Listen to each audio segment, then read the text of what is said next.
Hello दोस्तों, welcome to crack TET. I am Tanu Shukla. आज हम लोग मैथ पेडागोजी के पार्ट 12 को डिस्कस करने वाले हैं। इसके पहले हम लोगों ने 11 पार्ट में मैथ पेडागोजी के 110 प्रश्नों को किया है और ये हमारा 12वां सेशन है। और अगर आप लोगों ने उन सेशंस को नहीं देखा है तो आप देख लें, क्योंकि ये जो सारे प्रश्न हम लोग कर रहे हैं वो प्रीवियस ईयर में कहीं ना कहीं आए हुए हैं या फिर प्रीवियस ईयर के जो भी प्रश्न हैं उन पर ही बनाए गए हैं हमारे सेशंस।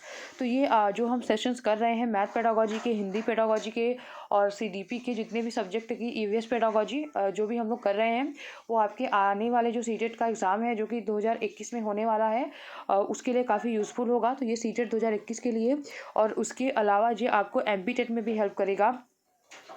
एमपी टेट में भी 15 नंबर की पेडागोजी आती है और यूपी टेट में तो नहीं ही आती है, 1-2 नंबर की आ जाती है तो आ जाती है, वरना मैथ पेडागोजी में मतलब मैथ की पेडागोजी उसमें नहीं ही आती है। लेकिन अगर आप कोई भी स्टेट टेट दे रहे हो या फिर कोई भी एग्ज़ाम दे रहे हो टीचिंग का जहाँ पर मैथ के पेडागोजी के क्वेश्चंस आते हैं तो आप ये क्वेश्चंस देख सकते हैं, हमारे इन सेशंस को देख सकते हैं। ठीक है, तो अभी हम लोग आगे बढ़ते हैं और अपने टारगेट को आगे बढ़ाते हुए, क्योंकि हम लोगों ने 200 प्रश्न प्लस 200 से अधिक प्रश्नों का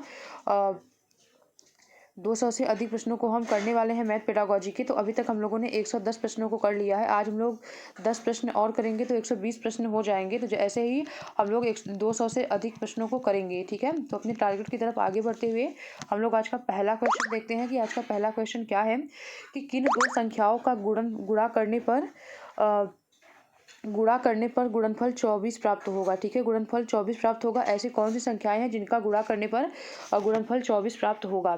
तो हम सभी को पता है कि अगर हम 8 में 3 का करें तो भी यही प्राप्त होगा। अगर हम 6 में 4 का करें या 4 में 6 का करें, ठीक है, और 12 में 2 का करें या 2 में 12 का करें, या फिर 24 में 1 का करें या 1 में 24 का करें, तो इसका हमें क्या आंसर प्राप्त होगा। तो इसमें हमें आंसर ये मिलेगा कि मतलब इसका आंसर जो है वो 1 से अधिक है। मैं ये दिखाने की कोशिश कर रही थी कि ये जो क्वेश्चन पूछा गया है 24 गुणनफल प्राप्त हो तो हम इसे बहुत तरीके से हल कर सकते हैं। ठीक है, तो मैंने आपको 3-4 एग्जाम्पल दिए, तो इसका जो आंसर है वो 1 से अधिक है। तो यही क्वेश्चन पूछा गया है कि जो ये प्रश्न है वो कैसा है, बंद अंत वाला है, क्योंकि इसके निश्चित संख्याओं में उत्तर हैं। तो आपने देखा कि इसका कोई एक उत्तर नहीं है बल्कि इसके 1 से अधिक उत्तर है। तो ये बंद अंत वाला प्रश्न नहीं है, तो ये पहला ऑप्शन तो नहीं होगा। और अब दूसरा अगर देखिए कि बच्चों का सामान्य समस्या समाधान रणनीतियों को समझाता है, बच्चों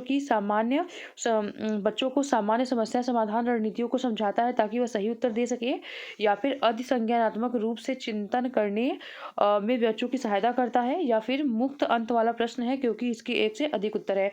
तो आप डायरेक्टली इसको देख सकते हैं, इसका डी आंसर आपका बनेगा क्योंकि ये मुक्त अंत वाला प्रश्न है, इसमें कोई एक फिक्स्ड आंसर नहीं है। ठीक है, इसका बच्चा जैसे मैंने बताया 4 तरीके से 4, 6, 8, 10 मतलब अलग अलग तरीके से आप इसका आंसर दे सकते हैं। और हमारा इसके 1 से अधिक आंसर है, जैसे कि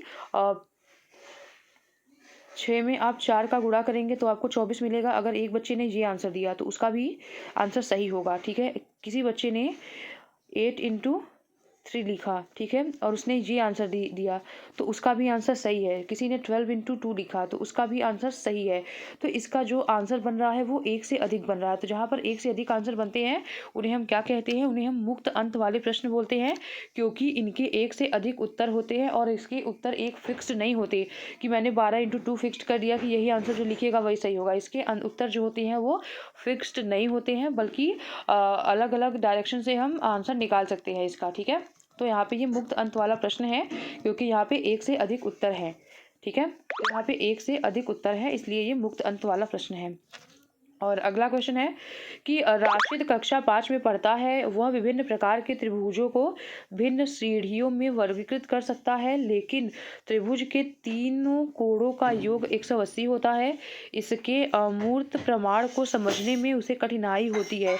पियाजे के संज्ञानात्मक सिद्धांत के अनुसार राशिद किस चरण पर है। तो ये क्वेश्चन पूछा गया है प्रीवियस ईयर में ही कि कक्षा 5 में बच्चा पढ़ रहा है और विभिन्न प्रकार के त्रिभुजों को भिन्न श्रेणियों में वर्गीकृत कर सकता है, लेकिन त्रिभुजों के तीनों कोणों का योग 180 होता है। इसके अमूर्त प्रमाण को नहीं समझता, ठीक है। अमूर्त चीज़ों को अगर बच्चा नहीं समझता है तो वो किस लेवल पर है, ये क्वेश्चन पूछा गया है। तो बच्चा अमूर्त चीज़ों को नहीं समझ रहा है तो वो मूर्त संक्रियात्मक अवस्था में है, क्योंकि वो मूर्त बातों को तो समझ रहा है लेकिन वो अमूर्त बातों को नहीं समझ रहा है, ठीक है। संवेदी गामक पर तो मतलब 0 से 2 वर्ष तक का स्टेज होता है और बच्चा कक्षा 5 में तो पहुंच ही नहीं पाएगा इतने एज में, तो ये आंसर होगा नहीं। और पूर्व संक्रियात्मक भी नहीं होगा, क्योंकि 2 से 7 साल तक का बच्चा होता है और वो भी इस एज में क्लास 5 में नहीं पहुंच सकता, तो ये भी नहीं होगा। और औपचारिक संक्रियात्मक अवस्था में बच्चे अमूर्त प्रमाणों को समझने लगते हैं, लेकिन बच्चा जो है वो अमूर्त बातों को नहीं समझ रहा है त्रिभुज के, तो वो मूर्त संक्रियात्मक अवस्था पर है, वो कॉन्क्रीट ऑपरेशनल स्टेज में है। तो ये हमारा बी ऑप्शन यहाँ पे बिल्कुल। अब हमारा अगला क्वेश्चन है आज का कि गणित की भाषा में निम्न में से किसका प्रयोग नहीं किया जाता। गणित की भाषा में निम्नलिखित में से किसका प्रयोग नहीं किया जाता है। पहला है कि गणितीय सूत्रों का, दूसरा है गणितीय संकेतों का, तीसरा है गणितीय संख्याओं का, चौथा है इनमें से कोई नहीं। तो गणित की भाषा में गणितीय सूत्रों का भी प्रयोग किया जाता है, तो यहाँ पे ये आंसर नहीं बनेगा। गणित के संकेतों का भी प्रयोग करते हैं, ये भी आंसर नहीं बनेगा। गणित में प्लस हो गया, माइनस हो गया, मल्टीप्लाई हो गया, डिवीजन हो गया, ये सब जो होते हैं वो गणित के संकेत होते हैं, तो उनका भी प्रयोग किया जाता है। गणितीय संख्याओं का जो हम लोग जितने भी संख्याएं यूज़ करते हैं वो गणितीय संख्याएं ही होती हैं, तो उनका भी गणित में प्रयोग होता ही है, लेकिन इनमें से कोई नहीं। यहाँ पे हमारा आंसर बनेगा इनमें से कोई नहीं। तो यहाँ पे सारी तीनों ऑप्शन जो है वो यहाँ पे आंसर नहीं बनेंगे, बल्कि हमारा यहाँ पे डी ऑप्शन बनेगा, क्योंकि गणित की भाषा में ये तीनों ही चीज़ें यूज़ होती हैं और यहाँ पे नहीं का ऑप्शन था, तो यहाँ पे इसलिए हमारा डी ऑप्शन जो है वो सही आंसर बन जाएगा। और अगला क्वेश्चन अब हम देखते हैं। हमारा आज का अगला क्वेश्चन है कि गणित विषय का पाठ्यक्रम में महत्व है, क्योंकि यह गणित के विषय में पाठ्यक्रम का महत्व है क्योंकि जो गणित है वह विज्ञान विषयों के अध्ययन में सहायक होता है, या फिर तर्कात्मक सोच को विकसित करता है, या फिर व्यवहारिक जीवन में उपयोगी होता है, या फिर इनमें से सभी। तो हम सभी को पता है कि गणित विषय का जो पाठ्यक्रम होता है उसका पाठ्यक्रम में महत्व जो होता है वो विज्ञान विषयों के अध्ययन में सहायक होता है, ये अपनी जगह पे बिल्कुल सही है। तर्कात्मक सोच को विकसित करता है, जो गणित विषय है वो बच्चों में तर्कात्मक सोच को डेवलप करता है, तो ये भी सही है। और जो गणित है वो व्यवहारिक जीवन में उपयोगी भी होता है, तो ये भी सही है। यहाँ पे हमारा डी ऑप्शन बनेगा, क्योंकि तीनों ऑप्शन हमारे यहाँ पे सही है, इसलिए हमारा यहाँ पे डी ऑप्शन जो है वो सही आंसर बनेगा। और अगले क्वेश्चन की तरफ चलते हैं कि खेल विधि के जन्मदाता कौन है। फ्रॉबेल है, डाल्टन है, मॉन्टेसरी है, या फिर सिगमंड फ्रॉयड है। तो जो खेल विधि के जन्मदाता है वो सभी को पता है, वो फ्रॉबेल है, ठीक है। ये क्वेश्चन जो है वो एक फैक्चुअल क्वेश्चन है और ऐसे क्वेश्चन सीटेट में आते नहीं हैं, लेकिन मैंने एक फैक्चुअल क्वेश्चन यहाँ पे डाल दिया था। और अगले क्वेश्चन की तरफ बढ़ते हैं कि आगमन विधि निम्नलिखित में से किसके लिए उपयुक्त है। सूत्र स्थापित करने के लिए, सवाल को सूत्र के द्वारा हल करने के लिए, या फिर सवाल को समझने के लिए, या फिर सवाल को बनाने के लिए। तो जो आगमन विधि होता है वो क्या होता है, आगमन विधि क्या होता है, वो उदाहरण से नियम की तरफ चलता है। आगमन विधि उदाहरण से नियम की तरफ चलता है, मतलब एग्जाम्पल से रूल की तरफ चलता है, ठीक है। आगमन विधि एग्जाम्पल से रूल की तरफ चलता है, या फिर हम इसे एक अलग भाषा में कह सकते हैं कि विशिष्ट से सामान्य की तरफ चलता है। तो उदाहरण से हम यहाँ पे नियम को स्थापित करते हैं, तो यहाँ पे सूत्र स्थापित करने के लिए आगमन विधि का प्रयोग किया जाता है।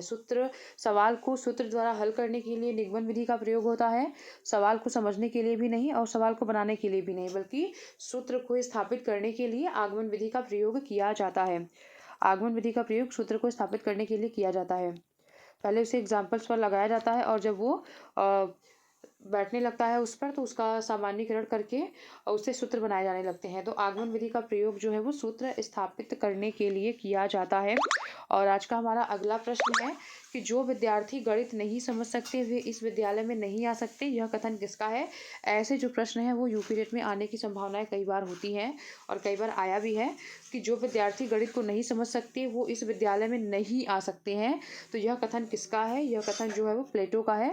तो ये एक फैक्चुअल क्वेश्चन है जिसको कि आपको एक याद करने के फॉर्म में ही रखना होगा।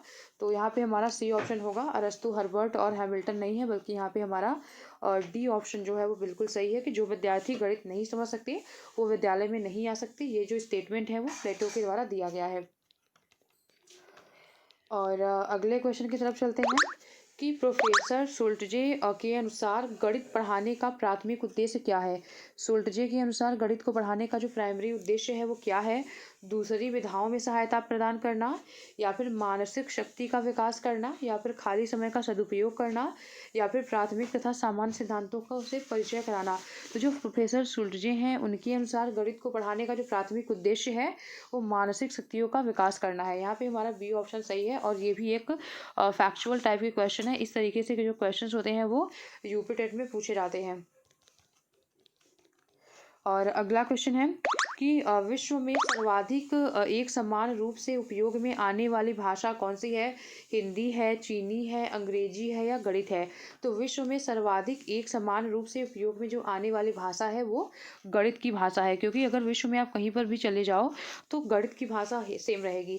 हिंदी इंडिया में लोग हिंदी बोलते हैं, चीन में लोग चाइनीज़ बोलते हैं, और मैक्सिमम देशों में इंग्लिश सब चलने लगी है। लेकिन फिर भी गणित की जो भाषा है, आप किसी भी कंट्री में चले जाओ, चाहे जैसी भी कंट्री हो, जहाँ पे इंग्लिश लोग बोलना जानते हो या ना वो जानते हो, लेकिन मैथ की जो लैंग्वेज होती है वो सबकी सेम होती है। इसलिए विश्व में सर्वाधिक एक समान रूप से उपयोग में आने वाली जो भाषा है वो गणित की ही भाषा है। इसलिए हमारा यहाँ पे डी ऑप्शन जो है वो सही होगा। और हमारा जो आज का लास्ट क्वेश्चन है कि निदानात्मक परीक्षण का महत्व है। निदानात्मक परीक्षण का क्या महत्व है। निदान का मतलब क्या होता है कि प्रॉब्लम का पता लगाना, ठीक है। बच्चों में जैसे कि मैं पढ़ा रही हूँ और उसके बाद में बच्चों को जो मैंने टॉपिक पढ़ाया और फिर मैं उसमें पता लगाऊँ कि इस टॉपिक को बच्चों को समझ में आया या नहीं आया, तो मतलब मैं निदान कर रही हूँ। समस्या का पता लगाना ही निदान होता है, और उसके लिए उपचार देना, उसके लिए रेमेडी देना, उसके लिए दवाई देना जो होता है उपचारात्मक शिक्षण होता है। तो जो पहले निदानात्मक परीक्षण का जो महत्व होता है वो क्या होता है। परामर्श और निर्देशन देने में होता है, या फिर मूल्यांकन करने में होता है, या फिर उपचारात्मक शिक्षा की व्यवस्था करने में होता है, या फिर उपरोक्त में से कोई भी नहीं। तो निदानात्मक परीक्षण को किया ही क्यों जाता है, ताकि उसका उपचार किया जा सके। जो भी प्रॉब्लम बच्चों को हो रही है, निदान का मतलब ये है कि समस्या को पता लगाना, समस्या को जानना। अगर हम समस्या को हम क्यों जानेंगे, जब हमें उसका निदान करना होगा हम तभी समस्या को जानेंगे। तो निदानात्मक परीक्षण का जो महत्व होता है वो उपचारात्मक शिक्षा की व्यवस्था में होता है। तो यहाँ पे हमारा सी ऑप्शन जो है वो बिल्कुल सही आंसर बनेगा। और ऐसे क्वेश्चन जो है वो आपको मैथ पेडागोजी के साथ साथ हिंदी पेडागोजी में भी, ईवीएस पेडागोजी में भी, किसी भी पेडागोजी में आपको देखने के लिए मिल सकते हैं। तो आज हम लोगों ने 10 प्रश्नों को कर लिया है। आज हम लोगों ने 10 प्रश्नों को कर लिया है। और आज हम लोगों ने 10 प्रश्नों को कर लिया है, और कल भी हम लोग अब कोई सेशन करने वाले हैं जो कि सोशल साइंस का यूपी टेट का प्रीवियस ईयर का पेपर होगा, हम लोग उसे करने वाले हैं। और अगर आप लोगों को हमारे चैनल के कंटेंट पसंद आ रहे हों तो आप हमारे वीडियोस को लाइक करें, चैनल को सब्सक्राइब करें और बेल आइकन को प्रेस करें, और ज़्यादा से ज़्यादा लोगों को